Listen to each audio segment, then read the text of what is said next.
लड़के ने जैसे ही अपना हाथ गहरे समुद्र के पानी में डाला, अचानक एक जादुई दृश्य हुआ। एक विशाल राक्षस अचानक पानी से बाहर कूद पड़ा और आज्ञाकारी भाव से लड़के के पास आया।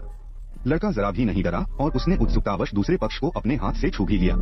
पता चला कि यह एक दुर्लभ और शुभ समुद्री घोड़ा था। ऐसा कहा जाता था कि जो लोग इसे देखते थे उनका साल भर का सफर आसान होता था। यह देखकर कि हर कोई पूरा समुद्र पार करना चाहता है, समुद्री घोड़ा बिना कुछ कहे कई लोगों को समुद्र तक ले गया और जल्द ही उन्हें रास्ते में एक नाव मिल गई। उत्सुकतावश वे तुरंत केबिन में घुस गए, लेकिन इससे पहले कि वे उसमें छिपे खजाने को खोज पाते, एक भयानक राक्षस उनके सामने प्रकट हुआ, जिससे सभी दहशत में आ गए। वे जल्दी से डेक पर छिपने के लिए दौड़े, लेकिन राक्षस ने उन्हें रोक लिया। उन्होंने वापस लौटने की कोशिश की, लेकिन पाया कि राक्षस ने उन्हें घेर लिया था और उन्हें कैद कर रहा था। हालांकि अपने सामने लगी सलाखों को देखकर वेई ने अचानक एक टेप लिया और उसे चारों ओर चिपका दिया। अगले ही पल गुदा गायब हो गया। जब तक दूसरे पक्ष को कुछ समझ आया, वेई स्पीड बोट पर कूदकर भाग चुका था।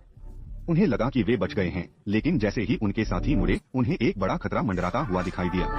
यह अब तक का सबसे भयानक समुद्री क्षेत्र है जो मैंने देखा है। मैंने देखा कि 3 खोजकर्ता इस जगह पर पहुंचे ही थे कि अनगिनत शार्क उन पर हमला कर रही थीं। इससे पहले कि वे कुछ कर पाते, पानी में एक रहस्यमयी भंवर दिखाई दिया और फिर समुद्र का पानी वापस बहने लगा। हालांकि उन्हें अंदाजा नहीं था कि खतरा नजदीक आ रहा है। अगले ही पल जिस लोहे की गाड़ी पर वे सवार थे, वह तेज गति से सबसे गहरे हिस्से में उतरने लगी। अजीब बात यह थी कि वे गलती से एक राक्षस के पेट में गिर गए। पता चला कि यह राक्षस क्रैकन था जो हजारों सालों से बढ़ रहा था। अंदर का नजारा बहुत अलग था और राक्षस के शरीर का आकार भी साफ दिखाई दे रहा था।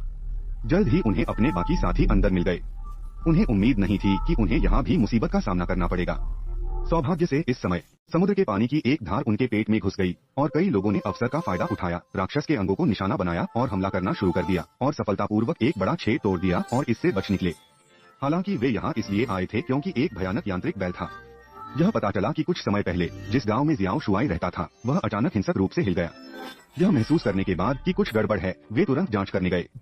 यह देखकर कि गांव के बाहर की बाधा को मारा जा रहा था, भाई कियांग ने बगल में जियाओ शुआई को दिलासा दिया कि वह ठीक हो जाएगा।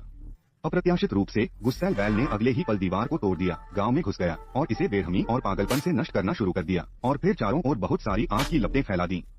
गांव को इस तरह के नुकसान को झेलते देख जियाओ मी दीवार पर कूद गया। जैसे ही उसने बैल को हराने के लिए संगीन उठाई, वह पेड़ों से दूर जा गिरा। फिर बगल में खड़े दाजुआंग ने बैल के सींग पकड़ लिए, लेकिन इससे पहले कि कोई कुछ कर पाता, बैल ने अपना चेरी जैसा मुंह खोला और उस पर आग की लपटें बरसाईं। यह देखकर बाकी लोगों ने जल्दी से अपनी पूरी ताकत लगाकर बैल को दूर भगाया। फिर जियाओ शुआई ने प्रतिद्वंद्वी को पकड़ने के लिए जंजीर घुमाई, लेकिन बैल इतना शक्तिशाली था कि जियाओ शुआई पेड़ों से दूर जा गिरा। अगले ही पल बैल उसकी ओर झपटा। इस महत्वपूर्ण क्षण में जियाओ शुआई ने जल्दी से अपनी जेब से तलवार निकाली और उसे बैल के मुंह में घुसेड़ दिया। अगले ही पल बैल फट गया और कचरे के ढेर में बदल गया। संकट पूरी तरह से हल हो गया और शहर अपनी पिछली महत्वपूर्ण स्थिति में लौट आया।